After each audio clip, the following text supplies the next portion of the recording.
Cashin never asked for his uncommon ability. As a child, he discovered that his dreams were not random illusions but malleable worlds under his subtle control, a whimsical private universe he could tweak at will. At first, he thought it was just an active imagination. But as he grew older, he realized these dream manipulations were something more, a lucid dreaming talent that far exceeded the typical semi-conscious dream states that others sometimes reported. He spent his nights shaping grand vistas, indulging in gravity-defying flights, and forging characters drawn from his subconscious. He told no one, fearful they'd dismiss him as delusional. It was a harmless secret, at least until the nightmares began. Like any dreamer, Cashin occasionally encountered bad dreams, yet these terrors featured a recurring presence that unsettled him more deeply than any typical nightmare. A shadowy figure lurked at the edges of his dreamscapes, never fully revealing itself but always tracking him, no matter how he rearranged the dream's setting. This figure remained, moving closer each night, an unspoken tension in the dream's air. Alarmed, he tried banishing it by shifting the dream environment to bright fields or comedic fantasies. But the figure slid in behind the stage, intangible yet relentless. Frustrated, he turned to dream forums, suspecting it might be stress or unresolved trauma. But online threads hinted at an urban legend involving a dream hunter, an otherworldly predator rumored to target those who could shape dreams, lucid dreamers with the power to sculpt illusions at will. The legends claimed it systematically eroded a dreamer's control, eventually breaching both dream and reality to claim the dreamer's mind for its own sinister uses. Cashin laughed at the sensational language, but worry gnawed him. The repeated references to a shadow figure rattled him. Did others see the same thing? His worry turned to dread when local news began reporting bizarre disappearances. Supposedly, these victims had boasted online about controlling their dreams. Police found their apartments abandoned, dream journals left open on beds, references to an unstoppable shadow. Cashin recognized too many parallels to be coincidence. Perhaps the dream hunter wasn't just a figurative myth. If it was real, he might be the next target. The sense of being watched invaded Cashin's days. Occasionally, out of the corner of his eye, he'd glimpse a shape, perhaps a man in black, yet turning to face it revealed only an empty street. Late one evening, while rummaging in his mailbox, he found a single slip of paper bearing the words, "We see your gift. We want it." No signature, no envelope. A wave of cold anxiety washed over him. Could it be a prank? Or had the rumored entity found a means to contact him in reality? His nights offered no solace. The shadow advanced further, forcing him to flee across half-formed dreamscapes. He grew reluctant to sleep, dragging himself through days in a haze of exhaustion. Searching deeper into niche forums, he found only scattered rumors describing how the dream hunter gleaned power from each captured dreamer, forging an army of lost souls in a hidden dream plane. The few escape stories ended in half-coherent disclaimers, the authors claiming they'd banish the shadow by severing their dream ability. The notion of losing his precious gift pained him. But if it meant survival... Eventually, Cashin found an email in his spam folder with the cryptic subject line, "You have no time." The email body read, "Meet me at the Redwood Hotel Lounge. We must discuss the shadow. I've lost dear ones to it. Signed only with R." Cashin's paranoia soared. Was this a trap? Yet curiosity overcame fear. He reasoned that if a real person out there had fought the same phenomenon, maybe they could help. At worst, it was a hoax he could easily walk away from. The Redwood Hotel Lounge turned out to be a dim bar near an industrial district. Half empty on a Tuesday, Cashin arrived nervously, scanning booths. A woman with streaked silver hair nodded from a corner seat. She introduced herself as Rhea, a dream therapist who'd lost her teenage daughter last year under mysterious circumstances. The daughter, also a lucid dreamer, spoke of a shadow in her dream, days before her disappearance. She wrote frantic journal entries about the dream hunter. Rhea had spent months investigating. She believed Cashin might be the next on its list, given the local chatter in dream circles about him. She showed him a battered notebook containing references to the dream hunter. The ominous descriptions lined up too closely with Cashin's experiences. Rhea explained that ignoring it would only embolden the entity. Some dreamers tried sealing their powers or relying on medication to dampen dream recall. But the shadow overcame those measures. The only known approach to resisting it was forging alliances with other lucid dreamers or attempting a direct confrontation. Cashin felt a mix of relief, he wasn't alone, and terror that a solution might require crossing mental frontiers he never imagined. Rhea insisted they keep in touch, hoping to gather more dreamwalkers. Cashin parted ways. Adrenaline surging, the dream hunter was real, and the hunt had begun. That night, Cashin's dreamscapes trembled under the shadow's intrusion. He'd shaped a tranquil beach under a pink sky, waves lapping gently, intending to calm his nerves. But soon, the horizon darkened, waves turning black. The figure emerged from the water, elongated limbs glistening with an unnatural sheen. Cashin attempted to conjure a speedboat to flee, but the boat dissolved mid-creation. He waded ashore in panic, the entity trailing behind with silent, deliberate steps. Within the dream's hush, a voice, or mental echo, reverberated, "Your illusions can't save you. Your gift belongs to me." Cashin's chest tightened. He forced the dream to revert to a city scene, but the environment flickered. The figure appeared in an alley, each step closing the gap. He jolted awake, drenched in sweat, heart racing. Adrenaline soared as if he truly had been chased. He clutched his phone, texting Rhea, "It's speaking to me now. I can't shape the dream well. I'm scared." She answered quickly, "We must act soon before it fully anchors in your mind." The next day, Cashin found a few illusions creeping into his daytime perception, lack of sleep or the entity's direct sabotage. In a grocery aisle, he glimpsed the top of the figure's head behind shelves, but turning around revealed no one. At a bus stop reflection, he saw a black shape standing behind him, vanishing when he whipped around. The hush lingered in quiet corners, like static in the air. He realized the line between dream and waking reality was fraying. If the dream hunter manifested physically, how could he fight it? Rhea insisted they gather known dreamers, perhaps attempt some ritual to repel or trap the entity. Cashin hesitated, uncertain if a ritual was genuine or mythical. But doing nothing guaranteed his demise or worse. He felt the entity's dark presence even outside his vantage, as if it hovered just behind his peripheral vision. Each day, his dream lucidity weakened a bit more. The stage was set for a dire confrontation he no longer could avoid. Rhea used her network of dream therapy colleagues to find a small circle of advanced lucid dreamers, each with a brush against the dream hunter.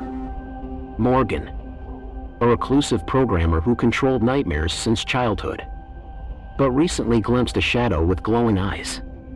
Luis, a retired soldier using dream management to cope with PTSD. He lost a friend who spontaneously died in his sleep after complaining of a persistent phantom in his dreams. Celeste, a New Age spiritualist who believed in bridging dream and astral planes. She read about the dream hunter in ancient Sumerian lore referencing a devourer of dreamlights. These three joined Rhea and Cashin in a quiet back room of an old library after hours. The hush of the dusty shelves lent a secretive air to their meeting. Each recounted personal sightings or tragedies connected to the shadow. Morgan displayed digital logs of dream states that recorded inexplicable anomalies whenever the shadow appeared. as though it warped brainwave patterns. Celeste insisted the Dream Hunter was an ancient entity, once worshipped as a minor nightmare deity seeking new vessels of power. The group debated how best to fight it. Some proposed a shared dream technique, forging a stable mental fortress to trap or dispel the entity. Others argued for esoteric rituals gleaned from occult texts. Rhea suggested combining both, gather in a single location, each dreamer focusing on the same dream environment, then performing a dream exorcism from within. They needed a physical anchor, an object or circle in the real world, to lock the entity. Risk soared, but no alternative existed. The Dream Hunter thrived in isolation. Picking them off individually, they scheduled the attempt for the upcoming weekend, in an abandoned cabin near a forest rumored to harbor strong spiritual resonance. As they parted, Cashin noticed the anxiety etched on each face. None truly believed it would be easy.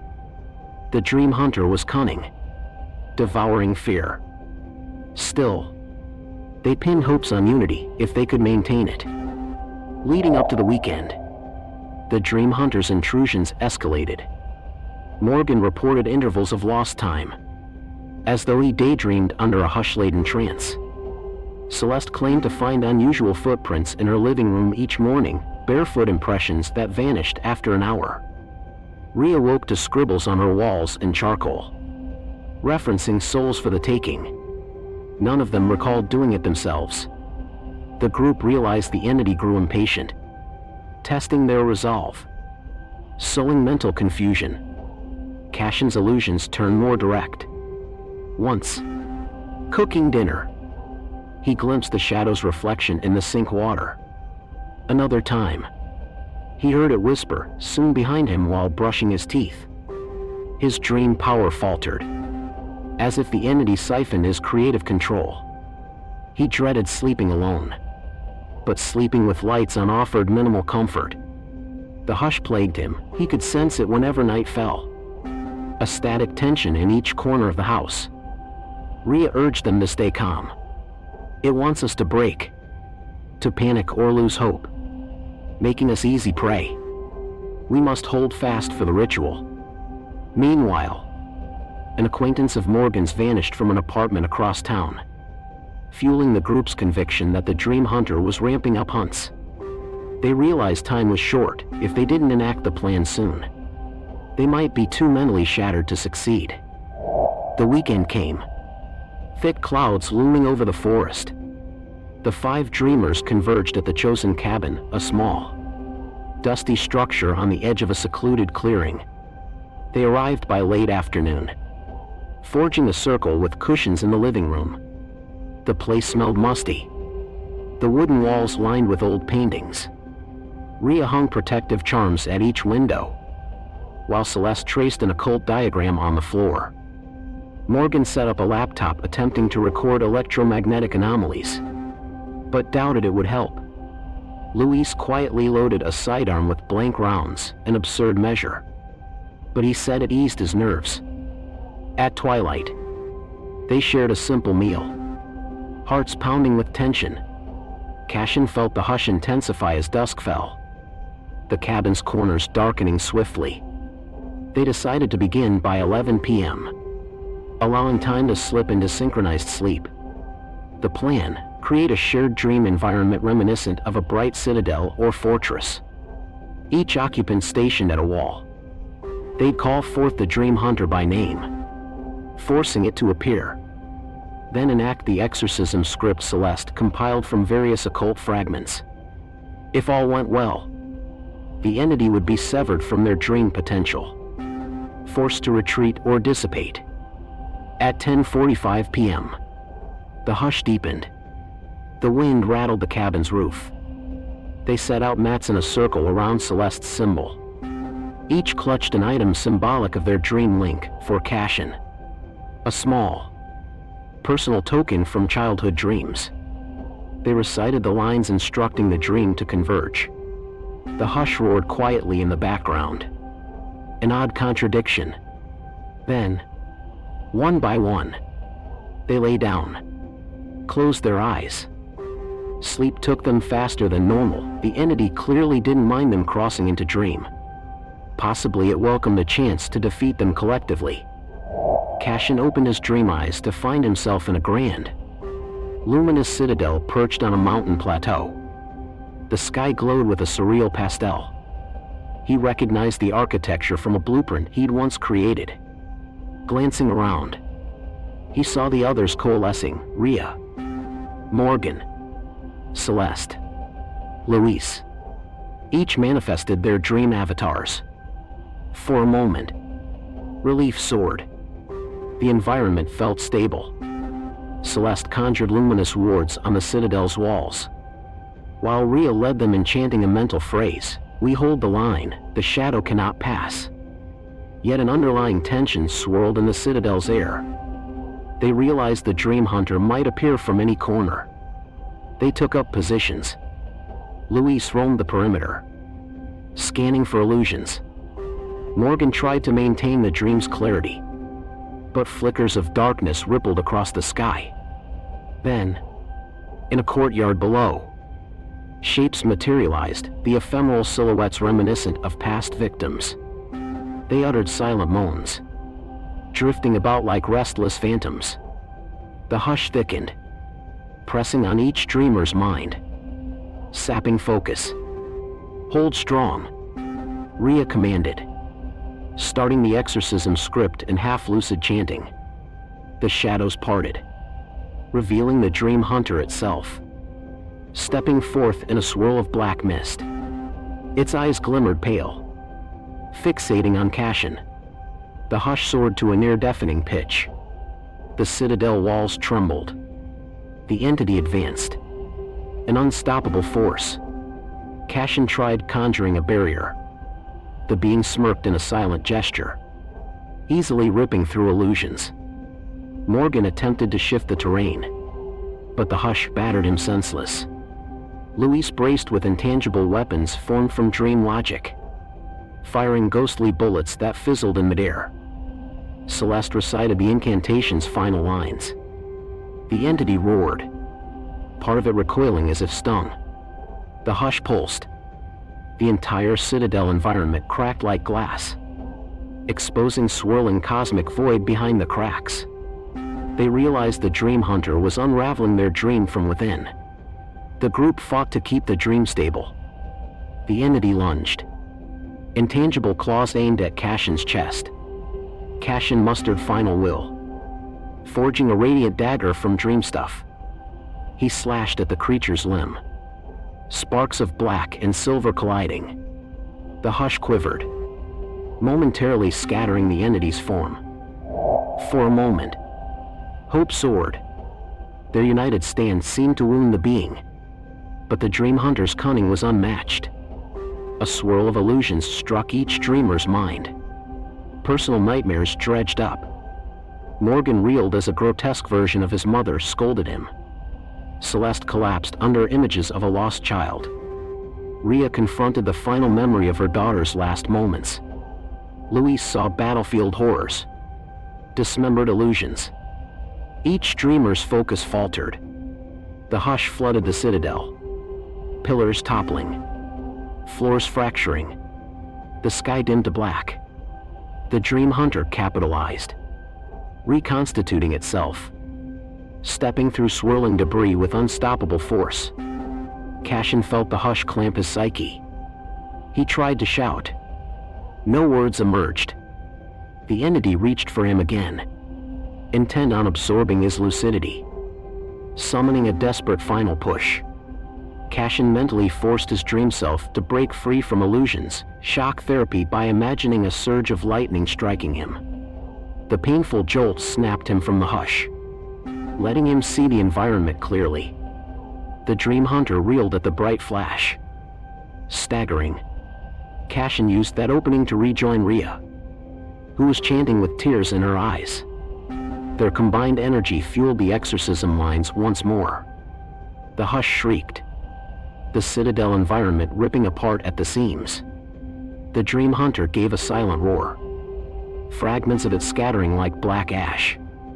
Then the entire dream collapsed into swirling emptiness. They woke in the cabin, gasping. The candle flames flickered violently. One guttered out, but Celeste relit it quickly. They realized they'd survived. In the hush-laden cabin, the dream hunter's presence lingered faintly, but it didn't strike again. Perhaps it was forced into retreat. They exchanged shaky glances. "We might have wounded it," Rhea panted.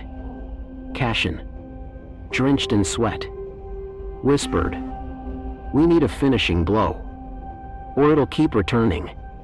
They doubted one exorcism attempt was enough to kill an ancient entity, but at least they'd proven they could fight back. Days passed with minimal illusions, as if the dream hunter nursed its wounds. The group sought a lasting solution. Rhea discovered an obscure line in a medieval dream manuscript referencing the black soul latcher can be caged if one willingly surrenders illusions. This implied a dire trade if one dreamer gave up all dream power. Possibly the hunter's link would be severed, but that dreamer would lose their ability forever. Morgan, emotionally exhausted, volunteered. He reasoned he wasn't as advanced as Cashin or Celeste in shaping illusions, and he'd do anything to end the threat. The group hesitated at the moral cost. Morgan insisted. That night, they attempted the renouncement ritual, a separate practice from the exorcism, allegedly giving the hunter a fraction of dream lucidity so it could devour that morsel. Losing interest in the bigger feast, they performed it in a quiet basement, chanting while Morgan recited lines acknowledging his forfeit of dream shaping. He felt an intense chill, as though something intangible siphoned away his creative spark. Then the hush soared for a moment, followed by a sensation of release. For a brief window, everything seemed calm. Morgan reported that when he tried to lucid dream, he found only blank darkness, as if his power was gone. The illusions haunting them receded. The dream hunter apparently relented, satisfied with that partial meal. The group exhaled relief, hoping this meant an end. But Cashin still felt uneasy. The legends said the dream hunter was cunning. Could it reappear, hungry for more? Within a week, Morgan vanished without any sign of intrusion. The group reeled in shock. Hadn't Morgan's sacrifice appeased the entity? Possibly not. Searching Morgan's apartment, they found no forced entry.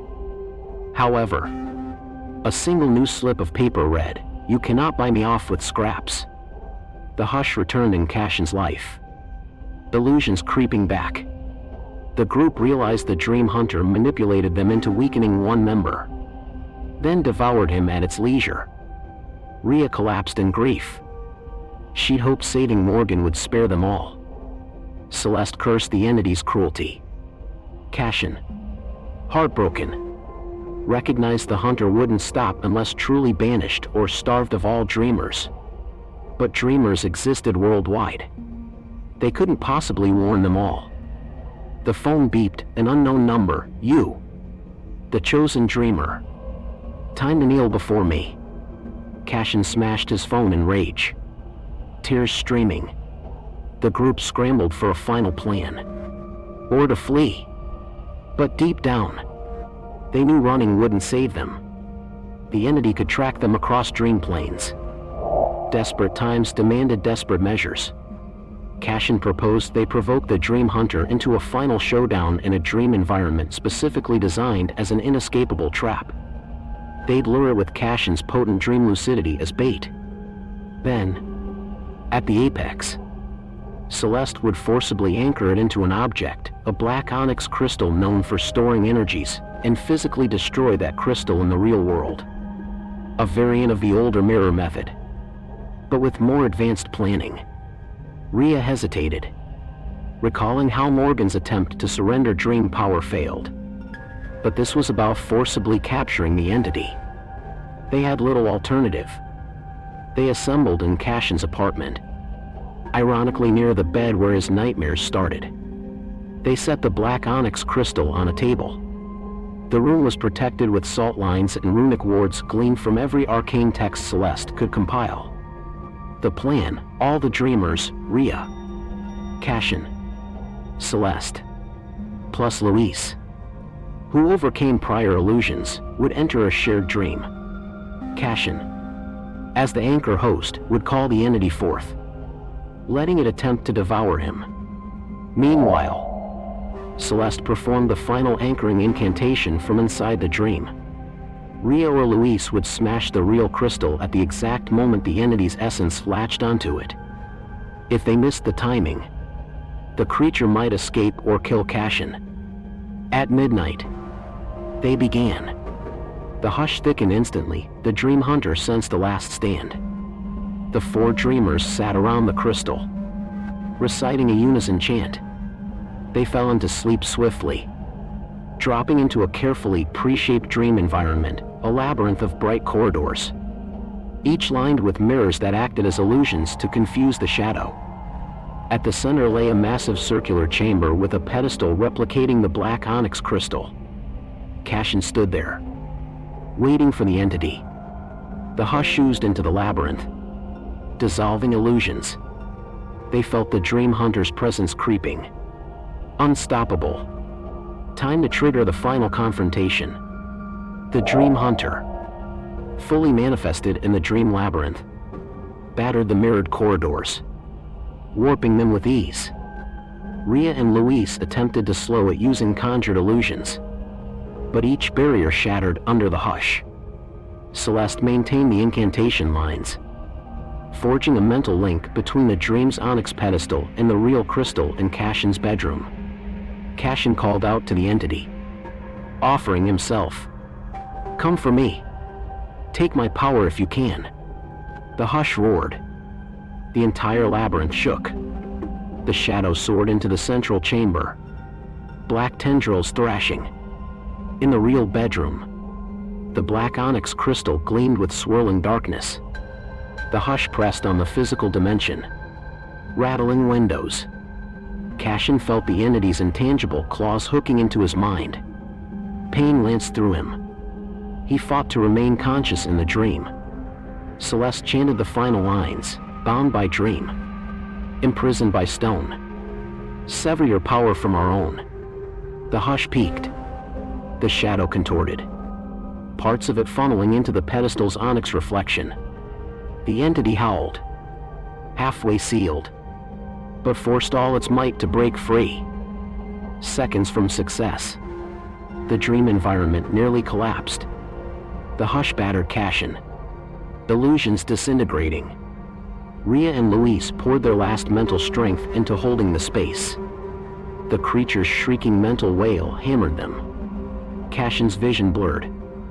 Then, with a last breath, he roared, "Now! Break it, destroy the crystal." In the real world, Rhea jolted awake, seeing the crystal swirling with black energy. She snatched a heavy mallet, slammed it onto the onyx. It cracked with a thunderous pop. A wave of negative force erupted, knocking furniture aside. The hush soared to a shriek, then abruptly cut off. The crystal shattered into shards, each piece dull and inert. Back in the dream, the shadow froze, black aura fracturing. It let out a final silent scream, dissolving into drifting ash. The labyrinth walls stabilized briefly. Then the entire dream turned white as each dreamer awakened. Cashin jolted upright in bed, heart hammering. The hush absent. Rhea, Celeste, and Luis also awakened, battered but alive. The stench of scorched air filled the room. The black crystal lay in shards on the floor. They looked at each other in speechless relief. The hush was gone, the shadow presumably banished for good. They suspected a chance remained that some future meddler might gather leftover fragments or perform a similar rite, reviving the entity. But for now, they'd succeeded. Cashin's nightmares ceased. Illusions in daily life vanished, and each dreamer found their dream lucidity intact. free of the dark overshadow. Yet, as Cashin cleaned up the shards, a faint chill ran down his spine. One shard faintly pulsed with leftover energy. He recalled how Morgan had vanished. The dream hunter once feigned destruction, only to return. He crushed that last shard to dust with the mallet, burying it deep in a trash bin. At last, the hush did not return. The group parted ways, relieved if not entirely certain.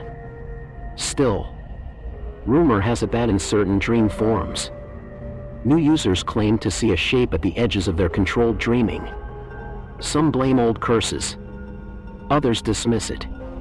But those who know the story of the dream hunter suspect it might drift across dream realms, waiting for another dreamer to slip, another fractured crystal to reassemble, or a new ritual to call it forth.